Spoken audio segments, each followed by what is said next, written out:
in the county of Uasin Gishu. Elsewhere, beneficiaries of the affordable housing program and the slum upgrading projects appeared before the Parliamentary Finance Committee to give their views on the proposed government plan to have Kenyan workers contribute 3% of their pay in order to support the government's low-cost housing program. Many noting that even though they did not benefit from the project, they are hopeful in the new project, but raising queries on who will handle the funds and the fate of other contributions after 7 years. Willie Lusige reports.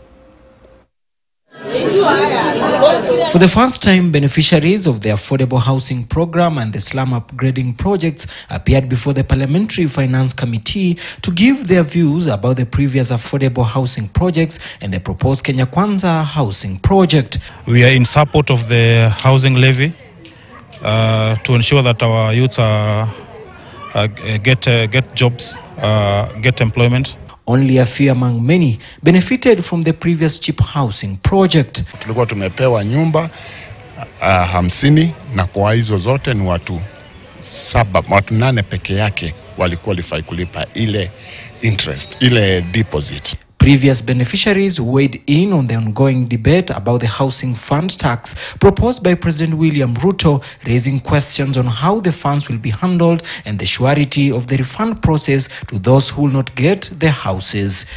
We've seen various figures from various points of view and perspectives, yet we don't know which one is the real figure because, for example, we do not have KRA's modeling of how much would this actually, or Treasury's modeling of how much would this levy actually raise. The amendment proposes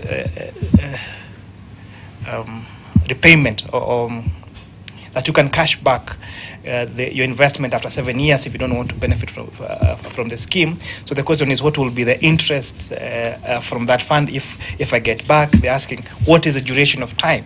Even though the plan is supposed to help Kenyans purchase affordable housing units, others proposing that the levy should be voluntary depending on an individual's housing situation rather than being mandatory to those employed. Now, I was looking at this, the recommendations which you have put across on housing, and to me they look very fantastic. The committee has to consider the impact that the additional levy will have on salaried workers. And remember that there has recently been an increase in NSSF contributions. There has also been a proposed increase of 2.7% of gross for NHIF. And on top of that, the proposed 35% rate for top earners, which means that for some taxpayers, you may see an 11.7% increase in their taxes. The committee noting that it had documented all the proposals by Kenyans on the housing levy and also the proposed Finance Bill 2023, insisting that the bill must undergo amendments. I've reiterated that the finance bill cannot possibly just pass as it is. There has to be some amendments that have to be made so that, one, they're in line with the Constitution, and two, the views of the various stakeholders that are actually even told us ideas of how we can generate more income are actually incorporated in the bill. All the eyes are set to see the report that will be tabled by the committee. Willie Lusige, KTN News, Nairobi. Kenya Kwanza